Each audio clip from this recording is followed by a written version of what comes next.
அஸ்ஸலாமு அலைக்கும் வரஹ்மத்துல்லாஹி வபரகாத்துஹு.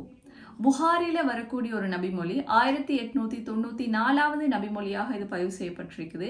நபிகள் நாயகம் ஸல்லல்லாஹு அலைஹி வஸல்லம் அவங்க கூறினதாக அபூ ஹுரைரா ரலியல்லாஹு அன்ஹு அவங்க அறிவிக்கக்கூடிய ஒரு நபிமொழி தான் இது. ஸோ இது ரமலானை பத்தின நீண்ட அழகான ஒரு நபிமொழி. ரமலான்ல எதை நம்ம செய்யலாம், எதை செய்யக்கூடாது, எப்படியான நன்மைகள் நமக்கு கிடைக்கும் அப்படின்ற விஷயத்தை தான் இந்த நபிமொழி சொல்லுது.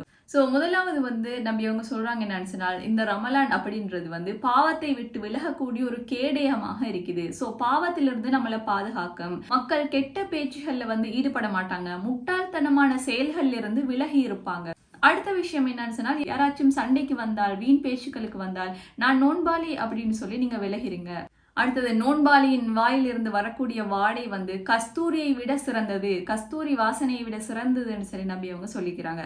அடுத்ததாக நம்ம ஒரு நோன்பு நோற்றோம் அப்படின்னு சொன்னால் அந்த ஒரு நன்மைகள் 10 மடங்குகளாக மாற்றி எழுதப்படும் அப்படின்னு சொல்லப்பட்டிருக்குது. அல்லாஹ் தாலா சொல்லக்கூடிய ஒரு விஷயம் என்ன அப்படின்னு சொன்னால், நோன்பு எனக்குரியது, நானே அதற்கான கூலியை கொடுப்பேன் அப்படின்னு சொல்லி அல்லாஹ் தாலா கூறுறார். ஸோ எப்பயுமே நோன்பு மட்டும் இல்லை, நம்ம எந்த ஒரு காரியம் செஞ்சாலுமே எல்லாத்துக்குமே அல்லாஹு தாலா தான் கூலி கொடுக்கக்கூடியவன். ஆனால் இதை அல்லாஹ் தாலா ஸ்பெஷலைஸ்ட் ஆக்கி சொல்றதுக்கான காரணம் என்னன்னு சொன்னால், நோன்பு அப்படிங்கிறதே மொத்தமாக ஒரு முஸ்லீமுக்கு ஒரு ஸ்பெஷலான இது. நார்மலி நம்ம இருக்கக்கூடிய மாதங்கள் எல்லாத்தையும் விட ரமலானுடைய மாதத்துல நம்ம அதிகமாக சில விஷயங்களை செய்வோம்.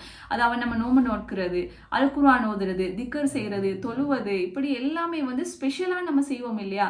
ஸோ அதுல நம்ம சரியாக இருந்தோம் அப்படின்னு சொன்னால், அதிலிருந்தே எங்களோட லைஃப்பை நம்ம கண்டினியூ பண்ணிட்டு போனோம்னு சொன்னால் அடுத்தடுத்த விஷயங்களும் உயிரோட்டமாக இருக்கும். அடுத்தடுத்த மாதங்களையும் நம்ம இதிலிருந்த பக்குவத்தை பேணி கொள்ளலாம் அப்படின்றதுக்காக இது ஒரு ஸ்பெஷலான மாதமாக இருக்குது. ஸோ அல்லாஹ் அதை ஹைலைட் பண்ணி சொல்லக்கூடிய காரணம் இதுதான். எனவே இந்த மாதத்தை நாம் எந்த காரணம் கொண்டும் தவறவிடக்கூடாது. அழகான முறையில் இந்த மாதத்தை கழிப்பதற்கு அல்லாஹ் தாலா நம் அனைவருக்கும் அருள் புரிய வேண்டும்.